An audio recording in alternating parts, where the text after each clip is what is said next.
Working professional और software development में career बनाना चाहते हो वो अनअकैडमी पे आएँ, क्योंकि यहाँ पे आपको ट्रेंडिंग क्या है, किस तरह से क्वेश्चन इंटरव्यू में पूछे जाते हैं, कोर्सेप पे रैंकिंग कैसे इंप्रूव करें, गूगल और अमेजॉन और ओला जैसी कंपनियों के एप्लीकेशन में क्या आर्किटेक्ट है, कोडिंग क्या है, उसके बारे में पता चलेगा। और यहाँ के जो होस्ट होते हैं already MNCs company Google Amazon जैसी कंपनियों में वर्क करते हैं, इनकी कोर्सेप पे रैंकिंग ऑलरेडी 7 स्टार है, इनको काफ़ी एक्सपीरियंस भी होता है। उसके अलावा अगर बेनिफिट्स की बात करें तो इंटरव्यू में आप टॉप 20 क्वेश्चन जो एचआर से आप पूछ सकते हो। इंटरव्यू प्रोसेस स्टार्टअप और एमएनसीज में क्या होता है, उसके अलावा रिज्यूम कैसे बनाएं, किस तरह से हायरिंग प्रोसेस क्या होता है, एलिजिबिलिटी क्राइटेरिया क्या होती है, ये सारी चीज़ें जान सकते हैं। उसके अलावा आपको मॉक इंटरव्यू का भी मौका मिलेगा, जिसमें आप ब्लॉकचेन टेक्नोलॉजी, क्रिप्टो के बारे में, क्लाउड कंप्यूटिंग के बारे में, डिजिटल मार्केटिंग के बारे में सीख सकते हो। ये सारी चीज़ें सिर्फ और सिर्फ आपको 999 रुपये में मिल रही है, और अगर मेरा कोड करियर 10 यूज करते हो तो आपको 899 रुपये में मिल जाएगा। उसके अलावा उज्जवल कुमार सेन जी आएंगे, जो आपको जीरो से लेकर एडवांस डिजिटल मार्केटिंग के बारे में बताएंगे, और किस तरह से अमेजॉन, फ्लिपकार्ट, फेसबुक, गूगल के कैंपेनिंग रन करे इसके बारे में बताएंगे।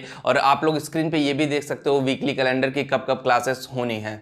अच्छा, एक चीज़ मैं आप लोगों को और बता दूं कि बहुत सारे लोगों का कमेंट्स आया था, बहुत सारे लोग अपना पर्सनल ओपिनियन भी था कि मेरे को जानना है कि कंप्यूटर साइंस इंजीनियरिंग की डिमांड इतनी ज़्यादा क्यों बढ़ गई, एक बैग क्या ऐसा हो गया कि कंप्यूटर साइंस इंजीनियरिंग बूम करने लगी, और एक टाइम ऐसा था कि कंप्यूटर साइंस इंजीनियरिंग कोई करना नहीं चाहता था, कंप्यूटर साइंस इंजीनियरिंग का स्कोप ही नहीं था। अब मैं बता दूं क्यों। देखो, आज से अगर हम बात करें 8-10 साल पहले की बात करें, 2009 या फिर 2010 की बात करें, तो कंप्यूटर साइंस इंजीनियरिंग एकदम डेड हो चुका था, क्योंकि इतना स्कोप नहीं था। जितनी भी आईटी कंपनीज थी, आईटी कंपनीज कुछ गिने चुने बंदों को लेती हैं, गिने चुने प्रोजेक्ट पे काम करती, टेक्नोलॉजी इतनी हाई फाई थी।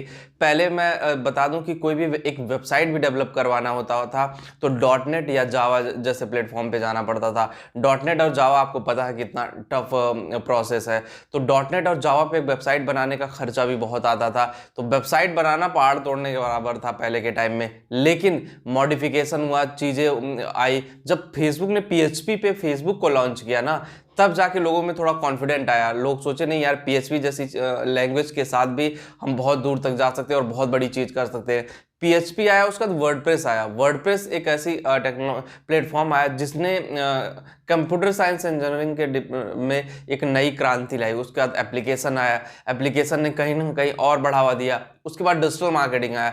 डिजिटल मार्केटिंग आने के बाद कंप्यूटर साइंस की दुनिया में एक नई क्रांति आ गई। ये है 2012-13 की बात है कि जब डिजिटल मार्केटिंग इंडिया में आया। उसी टाइम, सेम टाइम मैं भी डिजिटल मीडिया से जुड़ा, तो इतनी क्रांति आ गई, इतनी सारे चेंजेस हुए, क्योंकि डिजिटल मीडिया आया तो ऑब्वियसली हर चीज़ डिजिटल प्लेटफॉर्म पे है। और डिजिटल प्लेटफॉर्म में बैकएंड से कोई भी चीज़ देखने के लिए वेब के बंदों की जरूरत पड़ेगी, कंप्यूटर साइंस इंजीनियर की जरूरत पड़ेगी, टेक्नोलॉजी बेस्ड बंदों की जरूरत पड़ेगी। तो इसलिए कंप्यूटर साइंस इंजीनियरिंग का डिमांड इतना ज़्यादा बढ़ गया। और कंप्यूटर साइंस इंजीनियरिंग का डिमांड बढ़ने से जो आईटी कंपनीज, बहुत सारी आईटी कंपनी आई, बहुत सारे लोग पहले कंप्यूटर साइंस इंजीनियरिंग करते थे, बट बहुत कम ऐसे लोग होते थे जो अपनी फील्ड में जॉब करते थे। कोई कहीं कुछ कर रहा, कोई कहीं कुछ कर रहा। अब ऐसा नहीं है। अब तो छोटी छोटी ऐसी कंपनियां, दिल्ली में मैं बता दूं कि डिजिटल मार्केटिंग की अगर कंपनी ढूंढोगे तो करीब 60 से 70 हज़ार कंपनी सिर्फ दिल्ली में मिलेंगी, जो बहुत सारी जॉब देती हैं। छोटी छोटी कंपनियां हैं लेकिन जॉब आपको देती हैं। ये बाहर के प्रोजेक्ट पे वर्क करते हैं, बाहर से प्रोजेक्ट लेकर के आते हैं, यहाँ पे वर्क कराते हैं, चाहे वो वेब का हो, चाहे वो एप्लीकेशन का हो, चाहे वो डिजिटल का हो, कोई भी प्रोजेक्ट हो, बाहर से उठा करके लाते हैं और यहाँ पे वर्क कराते हैं। तो इस तरह से कंप्यूटर साइंस इंजीनियरिंग की डिमांड इतनी तेजी से बढ़ गई। और आने वाले टाइम में आपको क्या लगता है, कम रहेगी और बढ़ेगी? क्योंकि सब लोग घर बैठे हर चीज ऑर्डर कर रहे हैं, डिजिटलाइजेशन हो रहा है, ई कॉमर्स की दुनिया में चेंजेस हुआ, तो हर चीज बैकएंड से हैंडल करने के लिए आपको वेब के बंदे की जरूरत पड़ेगी। शॉपिफाई एक प्लेटफॉर्म आ गया है अभी करंट टाइम में, ई कॉमर्स की दुनिया में एक नई क्रांति लेकर के आया शॉपिफाई प्लेटफॉर्म। तो शॉपिफाई की वजह से और भी वेब के बंदों का स्कोप बढ़ रहा है। तो ओवरऑल हम ये कह सकते हैं कि डिजिटल मार्केटिंग आने से, पीएचपी आने से, या जो लेटेस्ट टेक्नोलॉजी है, पहले कोई भी चीज़ बनानी होती थी, अगर हम टेक्नोलॉजी वाइज जाए तो कुछ ऐसी टेक्नोलॉजी आ गई, वर्डप्रेस में प्लगइन जैसी चीज़ें आ गई है कि बहुत ईजिली बन जाती हैं। उसी चीज़ को बनाने के लिए, उसी चीज़ को मॉडिफाई करने के लिए महीनों लग जाते थे। तो चीज़ें अब चुटकियों में हो जा रही हैं। इसलिए कंप्यूटर साइंस इंजीनियरिंग का डिमांड बढ़ गया और लोग वेब पे आ गए, टेक्नोलॉजी के साथ अपडेट हो गए।